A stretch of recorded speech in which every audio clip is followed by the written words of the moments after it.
Hello, good morning to you out there, and welcome to the newspaper review here on TAV TV. Yes, this is where we get to discuss trending and catchy headlines every day with people on the streets. My name is Alledgedly, your host for today, and yes, you can also be a part of the show. Do want to subscribe to our channel, turn on your notification button, connect with us across all our social media platforms so that when we drop videos like this, you get to receive our notifications. Well, we are the city of Port Harcourt to discuss with people to hear their reactions as regards these headlines on the papers. Well, before we go into that, let's first look into the newspapers and see what the stories look like. First, we'll be looking at the Punch newspaper. We could see as headline here reads, Tinubu suspends REA boss, directors over alleged 1.2 billion naira fraud. Details of the story is found on page 21. Reps demand 2024 budget review over forex crisis. Details is found on page 21. Wigwe's philanthropy dedicated to gospel exemplary, says Adeboye. Details is found on page 21. You can see at the main story here, it reads, outrage as bandits kidnap 280 pupils from Kaduna schools. Sub-story under that reads, teacher says gunmen invaded primary, secondary schools after morning assembly. Kidnapped over 280 pupils, workers. Another sub-story under that reads, governor visits school, promises pupils rescue. JNI, PTA, Amnesty International condemn attack. Details is found on page 2. You can see here it says, protesting residents warn against Shaibu's impeachment. Details of this story is found on page 25. Man held for allegedly strangling wife in Rivers. A very sad one. Details of this story is found on page 4 and 5. You can see here it says, minimum wage. Workers differ. Governors want revenue sharing. Details of this story is found on page 27. And that's all we'll be taking on the Punch newspaper. And moving on, we'll be looking at the Standard Times newspaper. We could see here as headline. It says, Unity Bank upgrades co-preneurship prize money to 16 million naira per stream as 30 new winners emerge. Details is found on page 13. NAF aircraft crashes near Kaduna military airfield. Details of the story is found on page 2.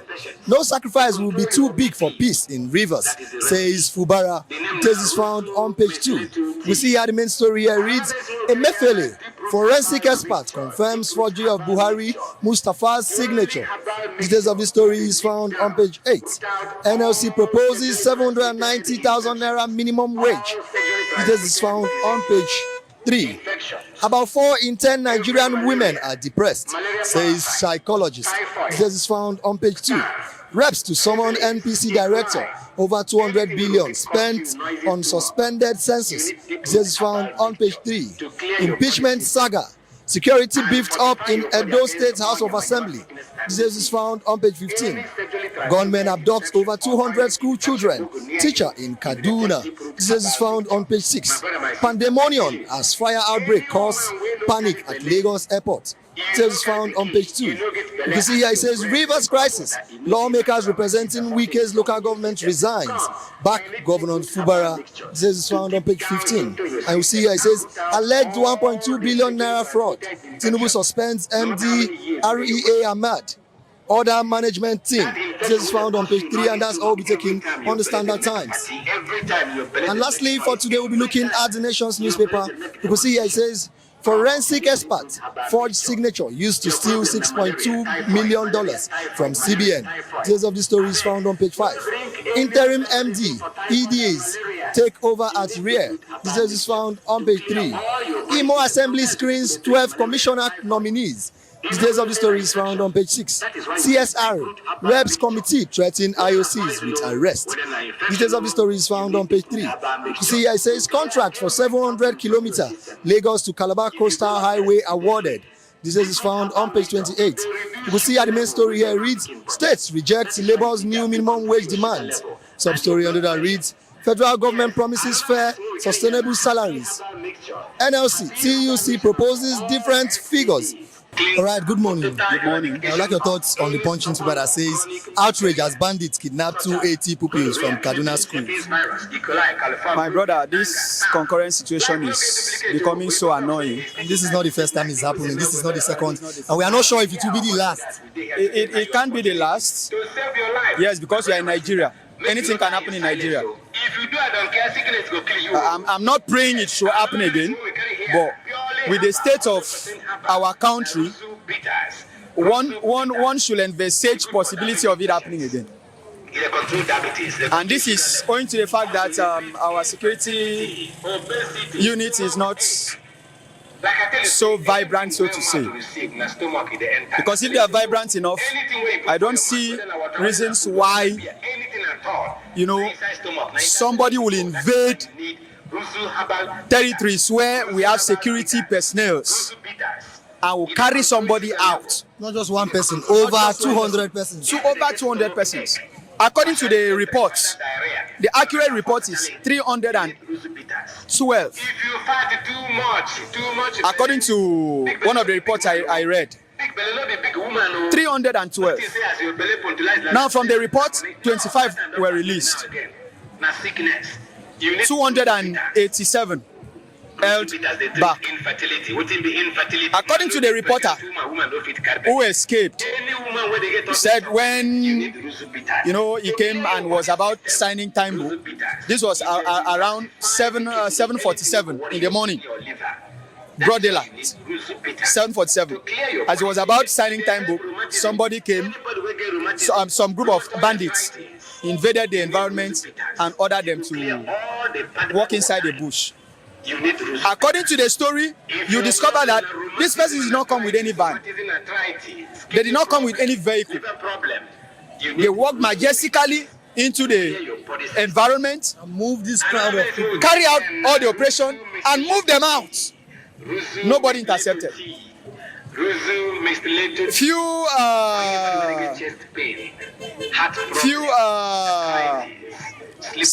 local security vigilantes that opted to intercept, one of them was killed. And you know that these persons are not with arm. The local security men are not with arm. So with their own little skills and with barely nothing to fight this bandit with, they were killed. One of them was killed, sorry to say. Now, what proper security measures do we have around our society? You pass along highway, you see policemen standing there to get, collect money from drivers. Is that their work? Where they should fight, where they should secure, they are not securing. They will stand on the highway and sometimes along the streets, getting tokens from, drivers, road users. Sometimes not only public drivers, even private drivers. They'll get something, some money from them. I've witnessed this countless times when I'm, using the road, when I'm traveling. Where they should secure, they are not securing. Where they shouldn't mount security, that is where you see them, blocking roads and causing, sometimes accidents on the road. Our security unit in this nation is sick. And we should all admit this fact and look for a way to, solve this situation. How can bandits heavily armed, not one person, not two, not three, not four, according to the reports, walk inside, a school environment? I'm very sure that school is not inside, the bush. That school probably should be, in the center of the community. And these bandits will pass streets, pass buildings, pass people, and will come inside, the school compound and carry people out. 312 for crying out loud. So we can say that some Nigerians are part of these problems that we have. That's just the truth. The citizens are not also trying. They are not also helping matters, because we cannot just blame the security and also leave the citizens aside. No, this is what's hand in hand. The security units are not spirits, for crying out loud, to be able to see all the nooks and corners of the community. I want to believe some persons may have seen the bandits coming and they kept quiet. Could it be that there is this whole thing is just a business, so to say, that some persons are using it as a business, to get money or to get ransom or to do their evil mischiefs? Don't render that many people useless today. That community should be invaded, possibly a state of emergency, declared, and the residents of that community questioned. And even the person that was released. The person that was released, the person that escaped, should be questioned. How did you get escaped? Where did you pass? Give information to what you saw and what you went through. He should have something to say. The story doesn't just end in him coming to say, oh, they were kidnapped and all of a sudden he escaped. How did you escape? Through which route did you escape? If truly you were one of the abducted persons, others couldn't escape and only you escaped. If it was not only you, how many of you escaped? What happened that got you escaped? They should be questioned. They should be, apprehended and questioned. They should have something to say.